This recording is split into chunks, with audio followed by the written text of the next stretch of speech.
Hello and welcome back to PYQpedia. हम लोग revision through previous year question series कर रहे हैं जो बीपीएससी की 70th प्रीलिम्स होने वाली है उसके लिए। और इस कड़ी में हम लोगों ने 28 लेक्चर अभी तक कर लिए हैं और ये हमारा 29th लेक्चर है। तो जो नए आए हैं वो पहले 28 देखिए, फिर 29th में आइए। ये हम लोग इसमें 68th बीपीएससी के जो क्वेश्चन पूछे हुए हैं उसको कर रहे हैं और उसके पार्ट ये 2 है, ठीक है ना। पार्ट 1 हम लोगों ने कर ली। So let's start the session. 2022 में कॉलिन्स डिक्शनरी में जो है ना, कॉलिन्स डिक्शनरी का वर्ड ऑफ द ईयर कौन सा था, ठीक है ना। तो हम लोग का लिए ये इंपॉर्टेंट नहीं है। 2023 का वर्ड ऑफ द ईयर जो होते हैं वो है, कॉलिन डिक्शनरी ने चूज जो किया है वो है AI, artificial intelligence. Artificial intelligence, ठीक है। अगला क्वेश्चन है, निम्नलिखित में से किस देश ने सेनेगल के साथ मिलकर COP27 के दौरान अंतर्राष्ट्रीय सूखा लचीलापन गठबंधन international drought resilience alliance COP27 में आपको स्पेन और सेनेगल ने मिल करके, ठीक है ना, ये लोग लीड किया था। बाकी 30 कंट्री और 20 ऑर्गेनाइजेशन सब मिल करके आपको लॉन्च किया था IDRA, international drought resilience alliance, ठीक है ना। क्लियर। तो ये आपको मतलब ड्रॉट्स के लिए पूरी तरह से प्रिपेयर रहने के लिए स्पेन और सेनेगल के नेतृत्व में ये कुछ 30 कंट्रीज और ऑर्गेनाइजेशन मिल करके इसको स्टार्ट किया था, ठीक है। अगला हमारा क्वेश्चन कि भारत में पहली बार किस देश के दूतावास ने निहोंसू के लिए GI टैग के लिए आवेदन किया है। तो पहली बार जापान की एम्बेसी ने निहोंसू के लिए जापान GI टैग का किया है ना। ये आपको जापानी सेक होती है ना। तो जापान इसको बोलते थे कि हमको आप इंडिया में बोला कि GI टैग दे दीजिए, ठीक है ना। ठीक है, ये राइस से बनती है, राइस को फर्मेंट करके बनती है, ठीक है ना। ये देख लीजिए क्या है, पीने वाला है ना।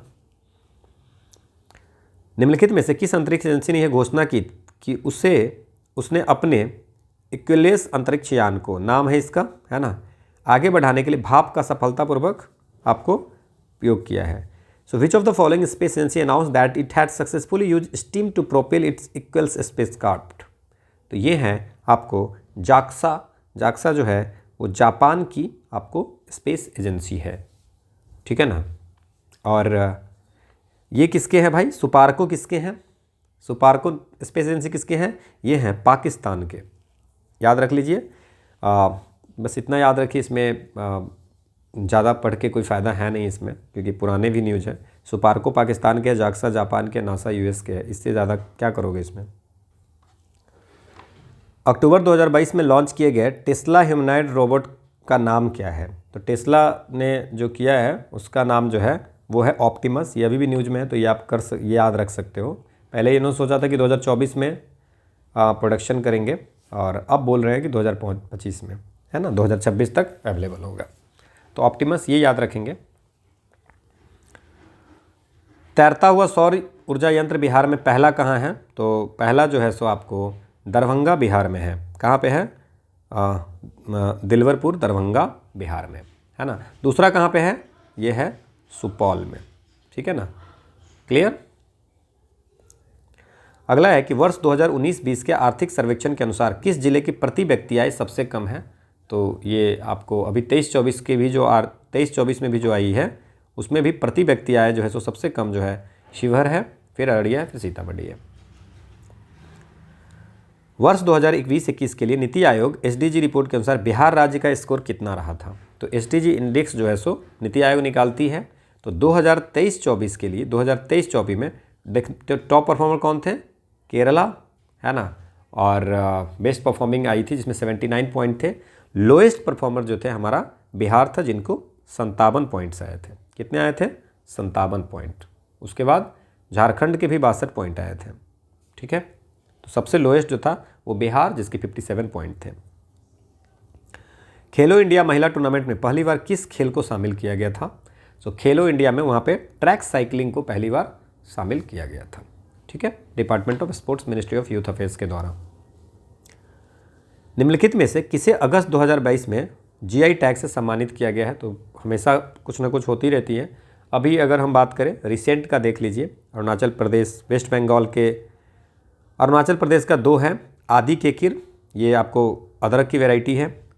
वांचू वुडन क्राफ्ट है, ये वुड क्राफ्ट है, लकड़ी के क्राफ्ट है ना। तो वांचो ट्राइब के द्वारा बनाया जाता है, डेकोरेशन वगैरह में काम देता है, गिफ्ट वगैरह देने में। तो वांचो वुडन क्राफ्ट और आदि के कीर ये अरुणाचल प्रदेश के मिले हैं अभी रिसेंट में। गुजरात के आपको ये कच्ची खड़ेक है ना, कच्ची खरेक है ना, ये डेट पाम से बनती है। और ये आपको जम्मू कश्मीर के आपका बात करेंगे तो ये कौन है, रामबान अनारदाना, रामबान अनारदाना है ना, इसको ध्रुनी भी बोलते हैं वहाँ पे। ये आपको important fruit tree growing wild in hilly tract and forest of JNK। तो रामबान अनारदाना जम्मू कश्मीर। देन यहाँ पे 3 साड़ी हुई है वेस्ट बंगाल में, तंगैल, गरद साड़ी, कोरियल साड़ी। और कालो नुनिया राइस जो है सो राइस वेराइटी है।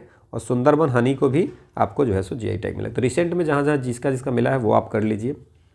निम्नलिखित में से आप बिहार में भी कुछ है तो याद रखेंगे। निम्नलिखित में से किसे वर्ष 2022 में यूनेस्को विश्व की धरोहर सूची में डाली गई है।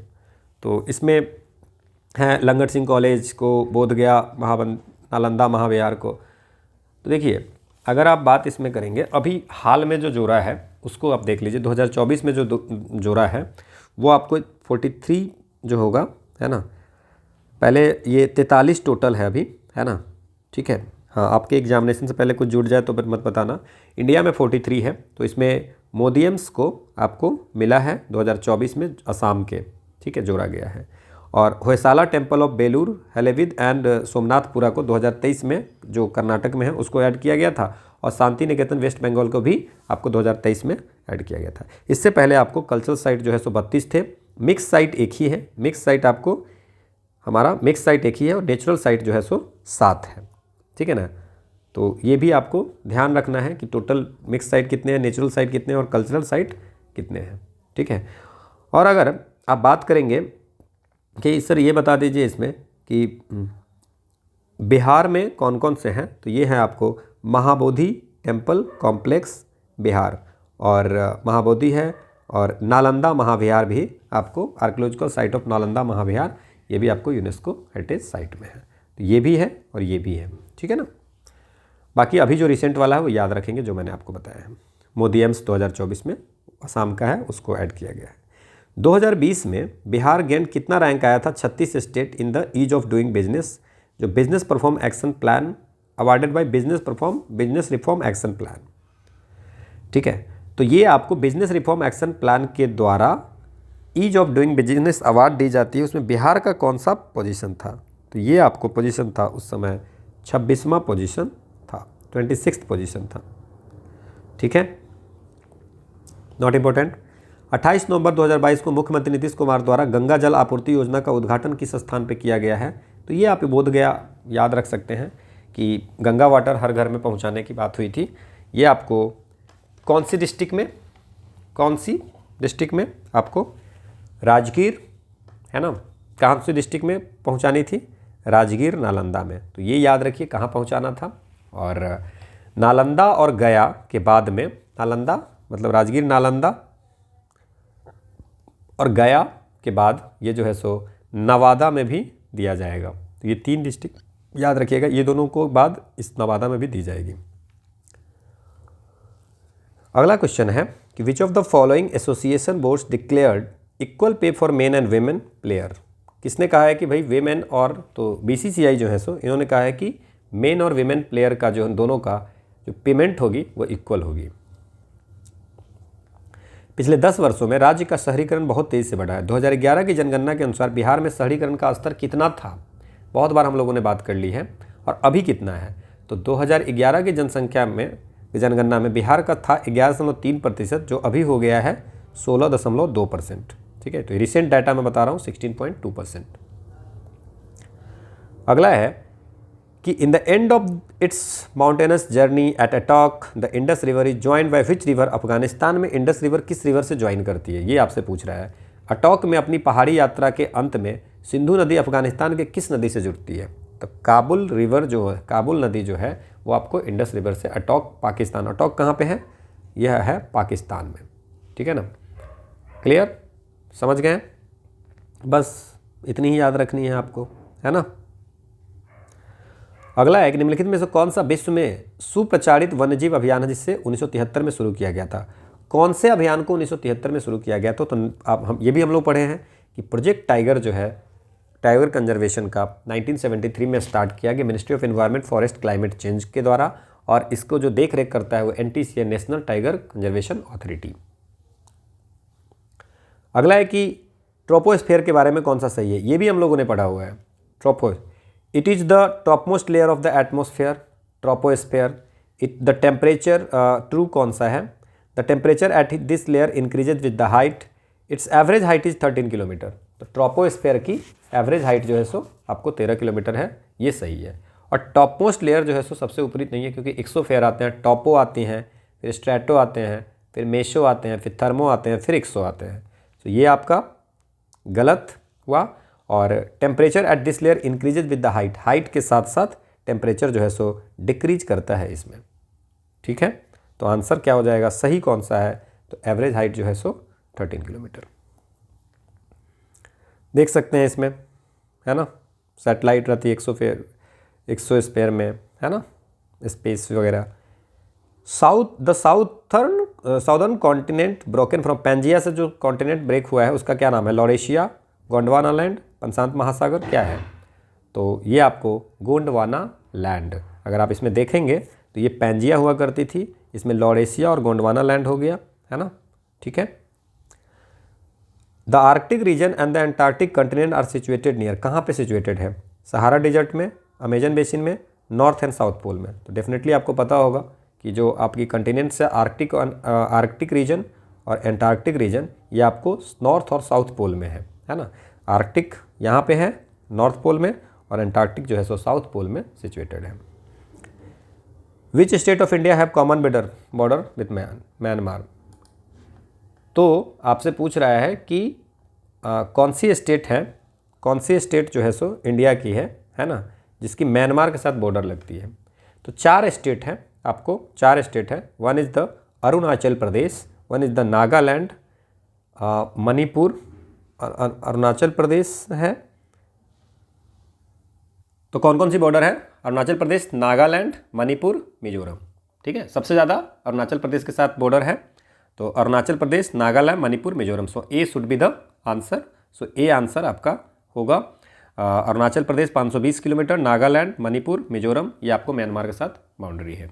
ठीक है, अगला क्वेश्चन है कि which one of the following is the world's richest region from a marine biodiversity perspective, comprising 21 islands with estuaries, beaches, forest of the near shore environment, sea grasses, coral reef, salt marshes, mangrove, ये सब कुछ है। कौन सा है world का richest reason marine biodiversity से है, ये क्या है, gulf of Mannar biosphere reserve है, नंदा देवी है, सुंदरवन है, मोर than one of the above. तो आपसे पूछ रहा है कोरल रीफ भी होनी चाहिए, ठीक है ना, और बीचेज भी होनी चाहिए, एस्चुरीज भी होनी चाहिए, आइलैंड्स भी होनी चाहिए। तो ये जो है आपको gulf of Mannar biosphere reserve है, जो आपको जहाँ पे इसमें 21 आइलैंड है ना, ठीक है, 10,500 स्क्वायर किलोमीटर की है। तो आंसर ए हो जाएगी। आप देख सकते हैं गल्फ ऑफ मन्नार ये है। ठीक है, टोटल बायोस्फीयर रिजर्व आप देख सकते हो, इसमें पूरा मैंने डिटेल दे दिया है। अगला है कि कोपेन की जो क्लासिफिकेशन थी उसके अनुसार से उत्तर प्रदेश और बिहार की जलवायु कैसी है। तो कोपेन की जो क्लासिफिकेशन थी उसके अनुसार से उत्तर प्रदेश और बिहार की है monsoon with dry winter CWG। ठीक है, now you can see the कि कैसे कैसे है इसमें मॉनसून विथ ड्राई विंटर, है ना, ये आपको उत्तर प्रदेश और इसमें है। ठीक है, अगला क्वेश्चन है कि भारत की क्षेत्रीय सीमा तट से कितने समुद्र किलोमीटर तक समुद्र की ओर फैली हुई है। मतलब India's territorial limit extends toward the setup sea up to which many nautical miles from the coast. तो कोस्ट से कितना नॉटिकल माइल पे होता है, तो ये होता है कोस्ट से आपको 12 नॉटिकल माइल तक। कितने होते हैं, India's territorial limit further extends toward the sea up to 12 nautical mile, जिसको 21.9 किलोमीटर भी बोलते हैं। ठीक है, एक नॉटिकल माइल जो होता है वो 1.8 किलोमीटर होता है। 1 nautical mile is equal to 1.8 kilometre, 1.852 होता है, बट ये आपको याद रखेंगे। ठीक है ना। Now you can see the NCERT की कटिंग है। The mainland of India extends from the Kashmir to the north of Kanyakumari in the south and Arunachal Pradesh in the east to the Gujarat to the west. India's territorial limit further extends toward the, मतलब इसके बाद 12 nautical mile. है ना, 21.9 kilo from the coast. अगला question है कि भारत में निम्नलिखित में से कौन सी नदी घाटी कोयले के भंडारों से समृद्ध है? दामोदर नदी घाटी, सोन नदी घाटी, महानदी नदी घाटी और एक से अधिक। तो अगर बात करें इंडिया का जो 80% कोल है वो आपको बिटुमिनस कोल है। तो पहले तो ये याद रखना है कि कौन सी तरह का कोल है, तो बिटुमिनस है, कुकिंग ग्रेड का, है ना। और इसमें दामोदर वैली है, दामोदर वैली में भी कोल है ना। देन आपको महानदी वैली में भी है, सोन नदी वैली में है, गोदावरी नदी वैली में है।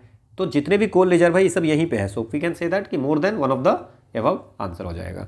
गोदावरी वैली हो जाए, ठीक है ना, जड़िया, रानीगंज, ये सब कोलफील्ड जितने भी है उसमें। भारत में चीनी उद्योग के बारे में निम्नलिखित में से कौन सा कथन सही है? It is weight losing industry, वजन कम करने वाला उद्योग है।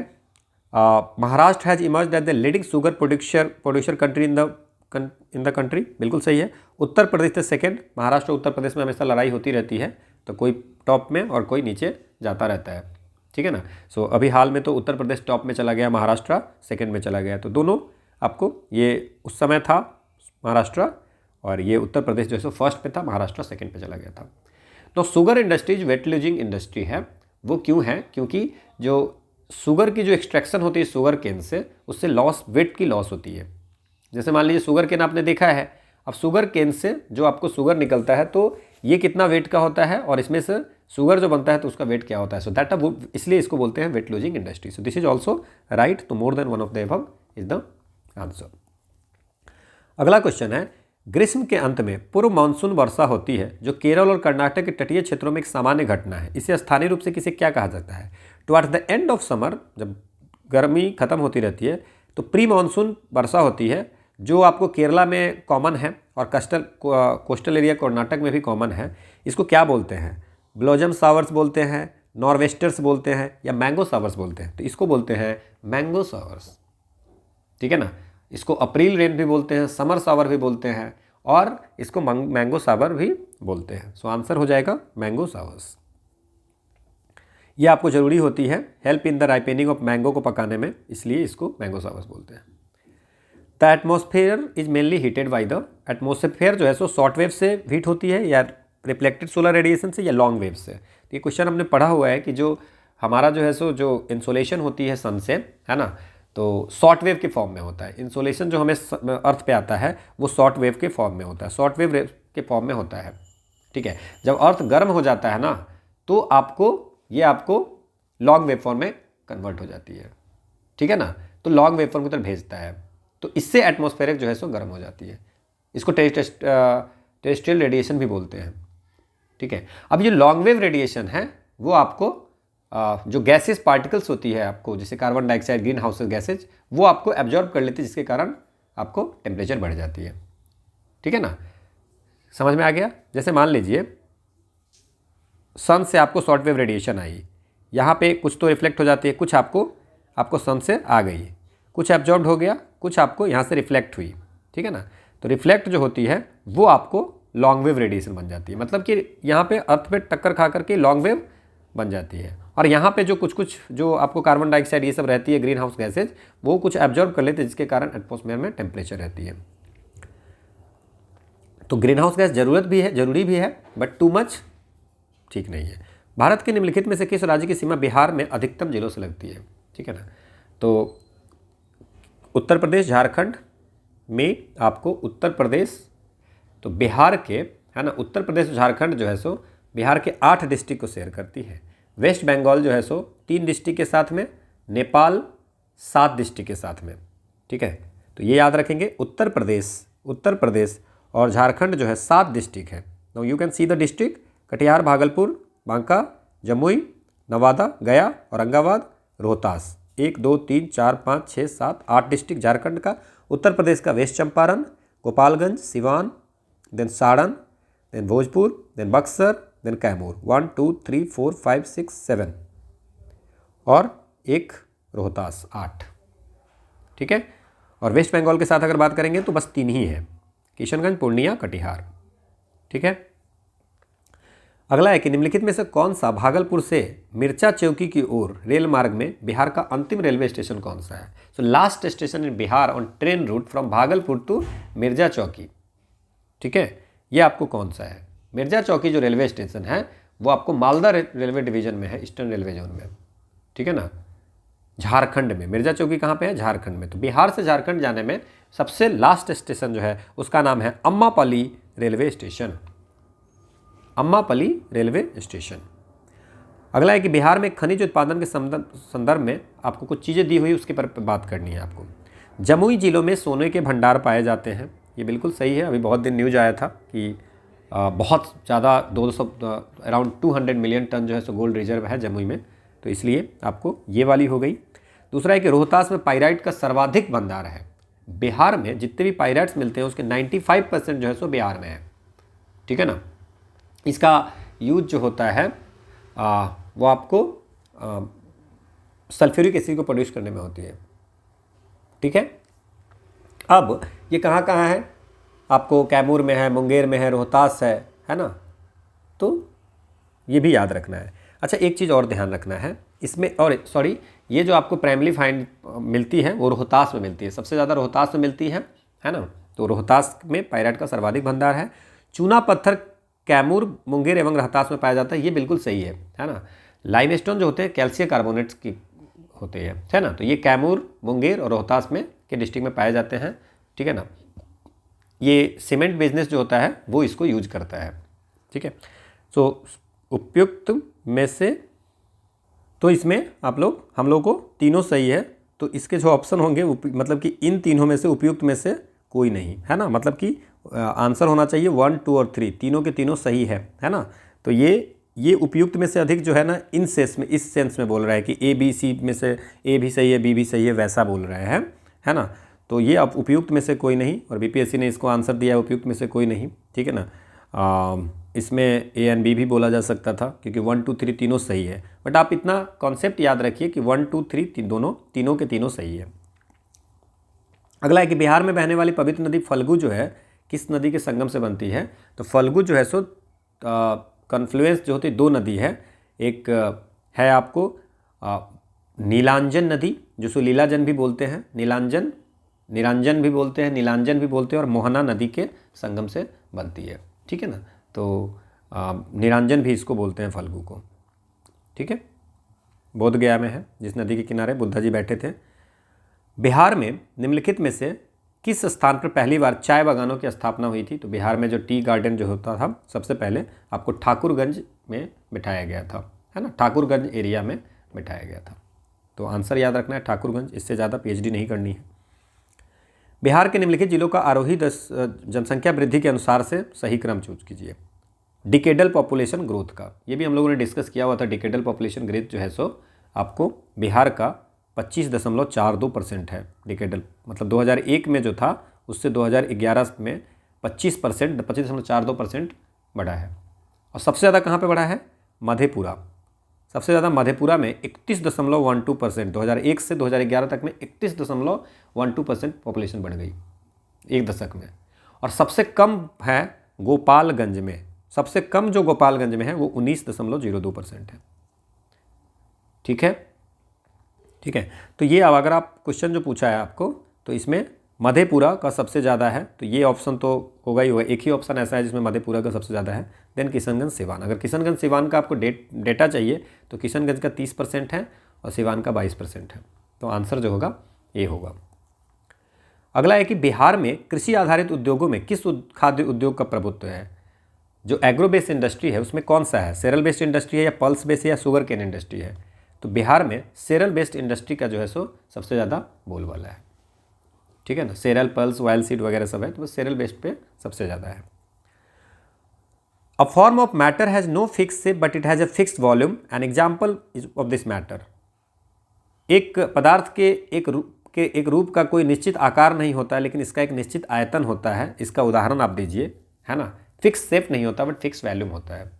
तो ये है आपको केरोसिन। केरोसिन जो है वो आपको है, ठीक है ना। और स्टेट ऑफ मैटर जिसका डिफिनिट शेप होता है, देखिए ये ना बहुत आसान सा क्वेश्चन है। डिफिनिट शेप है और डिफिनिट वॉल्यूम है, तो ये इसको बोलते हैं सॉलिड, ठीक है। सो शेप जो है सो डिफिनिट है, और शेप और वॉल्यूम अगर डिफिनिट है तो उसको बोलते हैं सॉलिड। दूसरा क्या होता है कि अगर शेप नहीं है, मतलब शेप डिफिनिट शेप नहीं है, शेप नहीं है, वॉल्यूम है, तो ये होता है लिक्विड। और अगर दोनों नहीं है, ना डेफिनेट शेप है और ना डेफिनेट वॉल्यूम है, तो घुमा करके बस सॉलिड लिक्विड गैस को आपको पूछ दिया है और कुछ नहीं है। बोला है कि फॉर्म ऑफ मैटर, पदार्थ की वो अवस्था जिसमें फिक्स शेप नहीं होता है, फिक्स वॉल्यूम होता है, तो वो आपको लिक्विड लेंगे। तो लिक्विड में कौन है? केरोसिन। अगला क्वेश्चन है कि सब metal oxide react with acid as well as base. कुछ मेटल जो होते हैं, मेटल ऑक्साइड जो होते हैं, वो एसिड के साथ भी लड़ते हैं और बेस के साथ भी रिएक्शन करते हैं, और इसके साथ वो बनाते हैं सॉल्ट एंड वाटर। इसको बोलते हैं एम्फोटेरिक ऑक्साइड। क्या बोलते हैं? Amphoteric oxide. तो एम्फोटेरिक ऑक्साइड कौन कौन है इसमें? तो ये है Al2O3, आप लोगों ने पढ़ा होगा, और ZnO भी आपको है, इवन PbO भी है, SnO भी है। तो ये सब जो है आपको एम्फोटेरिक ऑक्साइड है, जो एसिड या बेस किसी के साथ भी रिएक्शन करके आपको सॉल्ट एंड वाटर बनाते हैं। Now you can see that Al2O3 HCl acid के साथ में और ZnO बेस के साथ में, तो ये आपको सॉल्ट एंड वाटर बनाया है। कौन सी गैस अपने ग्रीन हाउस प्रभाव से ग्लोबल वार्मिंग में योगदान करती है? तो ग्लोबल वार्मिंग में कौन सी है? तो नाइट्रस ऑक्साइड भी है, मीथेन भी है, कार्बन डाइऑक्साइड भी है, सारे हैं। सो उपयुक्त में से एक से अधिक। अगला क्वेश्चन है acid reacts with metal carbonate to liberate. Acid अगर मान लीजिए कि मेटल कार्बोनेट अगर हम एग्जाम्पल लें तो CaCO3, अगर इसमें कोई एसिड मिला देते हैं HCl, तो ये बना देगा CaCl ट्वाइस और plus H2O plus CO2, water and carbon dioxide उसमें देता है। तो कौन सा गैस इसमें देता है? It's a carbon dioxide. Whenever metal carbonate acid के साथ रिएक्ट करता है तो आपको salt, carbon dioxide, salt water और कार्बन डाइऑक्साइड देता है। ठीक है, ठीक है। तो अब पूछ रहा है कि ये HOOCCOOH है ना, ये कौन सी एसिड है ना, तो ये आपसे पूछ रहा है। तो देखिए, अगर मान लीजिए ये आपको है ऑक्जेलिक एसिड, क्या है? ऑक्जेलिक एसिड है ना। सो अगर आप देखेंगे एसिटिक एसिड का देखेंगे फॉर्मूला, एसिटिक एसिड का देखेंगे, ये ऑक्जेलिक एसिड है, फॉर्मिक एच है, तो HCOOH ये आपको हो गया, यहाँ पे C होता है ना, तो ये हो गया आपको फॉर्मिक एसिड। एसिटिक एसिड की बात करें तो ये आपको COOH और यहाँ पे C कुछ भी लगा होगा, H3 अगर लगा होगा ना, CH3COOH। यहाँ पे है जो ऑक्जेलिक एसिड होती है वो क्या होता है, ये आपको होता है HO है ना, then O, then CC, HOOCC and then OOH है ना। तो ये होगा आपको, तो इसका आप देख लीजिए HOOCCOOH होगा, ठीक है ना। तो ये ऑक्जेलिक एसिड हो गया, तो आपका जो ऑप्शंस होगा that is the oxalic acid.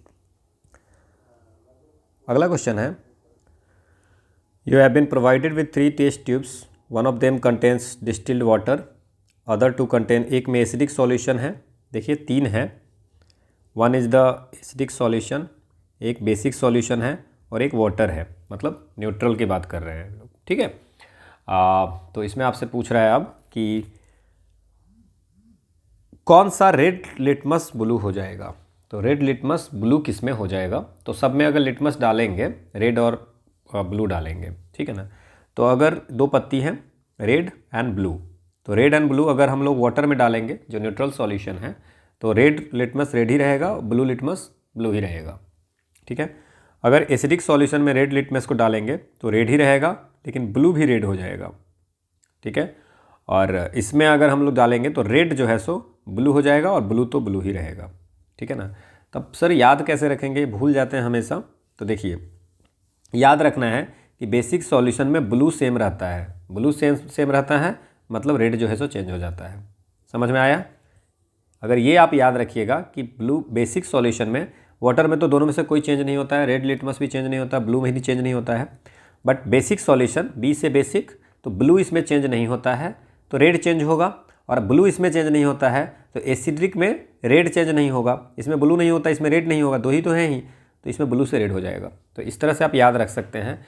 तो आपसे पूछ रहा है कि रेड लिटमस ब्लू हो जाता है, वो किस में हो जाता है? रेड लिटमस ब्लू हो जाता है, तो ये होगा बेस में आपको रेड लिटमस ब्लू हो जाता है। समझ में आया? बेसिक सॉल्यूशन बी से बेसिक सॉल्यूशन, तो इसमें ब्लू सेम रहता है, इसका मतलब रेड जो है सो ब्लू में कन्वर्ट हो जाता है, ठीक है। तो अगर यहाँ पे रेड में से ब्लू हो जाता है तो एसिड सॉल्यूशन में ब्लू से रेड हो जाएगा। ठीक है, आसान सा क्वेश्चन था, ये आपको दिया हुआ है। अगला है कि जो एसिटिक एसिड है उसका गंध कैसा होता है? टमाटर की तरह, मिट्टी के तेल की तरह, सिरका की तरह। तो एसिटिक एसिड का जो गंध होता है वो आपको विनेगार की तरह होता है ना, जो फूड प्रिपरेशन वगैरह, कुकिंग वगैरह, खाना वाना बनाने में यूज होता है ना, तो ये है ना, खट्टा टाइप का होता है, pungent. Why does dry HCl gas not changes the colour of dry litmus paper? Dry litmus paper का क्यों नहीं चेंज करता है ड्राई HCl गैस? तो देखिए, dry HCl gas not changes the colour of dry litmus paper. So dry HCl gas में क्या होता है, यहाँ पे ड्राई HCl गैस में H3O+ आयन प्रेजेंट नहीं होता है, ठीक है ना।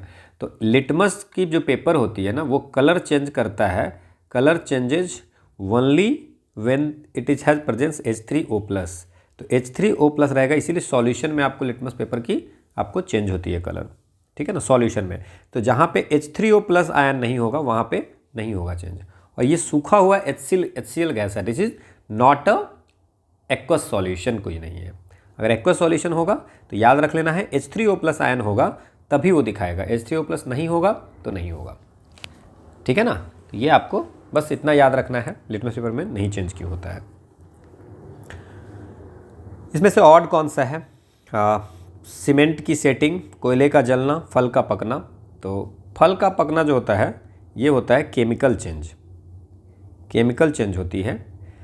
फल का पकना, बर्निंग ऑफ कोल भी केमिकल चेंज है, ठीक है। और वाटर और जो सीमेंट बनता है ना, सेट होता है, तो ये आपको जो है सो सीमेंट के सेट, विषम का पता लगाइए ऑड इन वन का।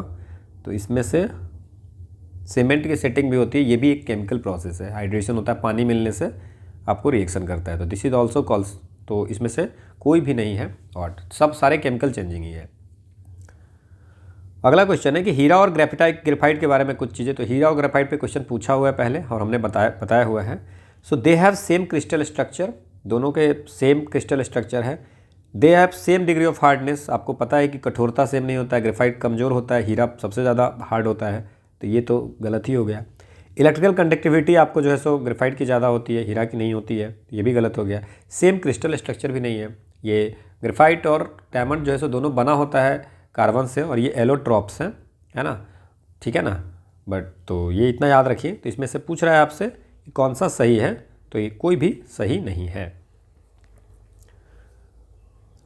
अगला क्वेश्चन है कि द स्टोमेटा ओपन और close due to the change in the, किसमें परिवर्तन के कारण रंध्र खुलते या बंद होते हैं?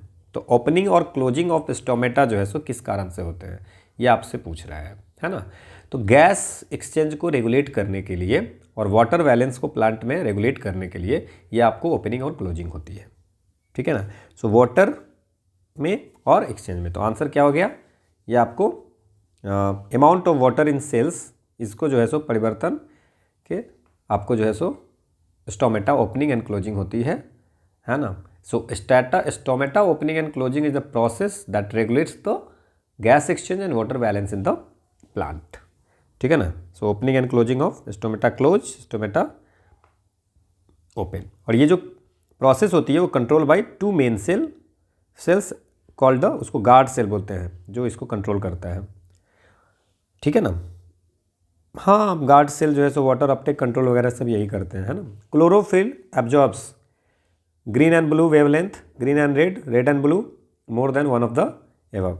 सो क्लोरोफिल जो होता है वो आपको ग्रीन प्लांट्स में होती है, तो ये आपको ब्लू और रेड रीजन जो है सो विजिबल स्पेक्ट्रम से जनरली आपको एब्जॉर्ब कर लेता है।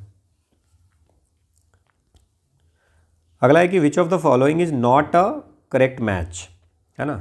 बोला कि जो ट्री होता है वो होता है thick, hard stem and branching near base, base के ब्रांचिंग नियर बेस होता है, मतलब दिस इज द बेस, तो यहाँ पे ब्रांच होगा, गलत है।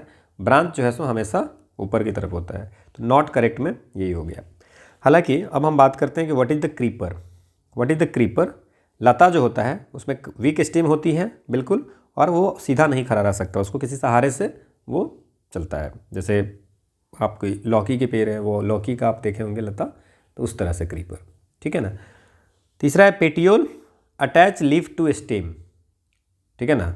सो कहने का अर्थ है कि जो मान लीजिए कि ये पत्ते हैं, ठीक है, ये पत्ते हैं, तो पत्ता जो है सो जिससे स्टेम ये कनेक्ट जो होती है उसको बोलते हैं पेटियोल, ठीक है। जैसे मान लीजिए ये ट्री है ना, ये लीफ है, ये स्टेम हो गया, तो ये पत्ता यहाँ से है लीफ, तो लीफ से और ये जो कनेक्टिविटी है ये है ना, लीफ से स्टेम को जो कनेक्ट करती है उसको बोलते हैं पेटियोल। तो ये भी आपका सही था। तो गलत ये था क्योंकि ब्रांचिंग नियर बेस ये गलत है। Water reaches great heights in trees because of suction pull caused by, किस कारण से वाटर जाती है, तो बहुत बार हम लोगों ने कर दिया था कि ट्रांसपोर्टेशन में जाइलम, वाटर के लिए जाइलम वेसल है, इसके लिए आपको फेलम है फूड के लिए, है ना। सो ये ट्रांसपायरेशन से जाता है ट्री, बिकॉज ये आपको जो है सो ट्रांसपायरेशन से जाता है, ट्रांसपायरेशन पुल, है ना। सो वाटर जो ट्रांसपोर्ट होता है प्लांट में वो प्रोसेस को बोलते हैं ट्रांसपायरेशन, ठीक है ना। तो बस यही, जैसे मान लीजिए कि वाटर जो है सो इवेपोरेट हो जाता है लीव से, जो पत्ते होते हैं वहाँ से वाटर इवेपोरेट हो जाता है, तो वहाँ पे क्या होता है कि जैसे मान लीजिए कि पहले अगर मान लीजिए कि लीव है, लीव में वाटर है, अब ये वाटर अगर मान लीजिए इवेपोरेट हो गया तो यहाँ खाली हो गया, तो ये खींचेगा, तो वो वाली हो गया आपको, है ना। तो यही है बेसिकली, तो इस कारण से इसको ट्रांसपायरेशन, वाष्पोत्सर्जन। अगला हमारा क्वेश्चन है कि which among the following is a character of chloroplast which makes them qualified to self replication. Chloroplast जो होता है ग्रीन कलर की प्लास्टिड्स होती है, ये हमने बात की हुई है कि प्लांट सेल में जो प्लास्टिड होती है उसमें ग्रीन कलर की क्लोरोप्लास्ट होती है ना। और पूछ रहा है कि कौन सा क्लोरोप्लास्ट का एक लक्षण है जो उसे स्वप्रतिकृति मतलब सेल्फ रेप्लिकेशन बनाता है, ये कौन सा उसका ये है। तो ये है कि उनमें जो है सो सिर्फ डीएनए होते हैं, आरएनए होते हैं। सेल्फ रेप्लिकेशन इसलिए होता है because in chloroplast there is a presence of both DNA and RNA, जो आपको सेल्फ रेप्लिकेशन में, क्लोरोप्लास्ट के सेल्फ रेप्लिकेशन में आपको इम्पोर्टेंट रोल ये करता है, ठीक है। Okay, so this is all about for today's session and this is the quote of the day that failure is not the opposite of success, the part of success, है ना। Failure जो है आपका वो आपको सक्सेस का opposite नहीं है कि सक्सेस नहीं मिला तो फेल्योर हो गया। आप फेल्योर से सीखते हो, बट जब तक सीखते हो तब तक जो है सो failure is a part of success. गलतियाँ करोगे तो आप सुधरोगे, और आप सीखोगे नहीं अगर अपनी गलतियों से, ठीक है ना, तो वो आपका फिर तो कुछ नहीं होगा फिर, है ना। Thank you all for watching. You can join the Telegram channel for more updates. Thank you.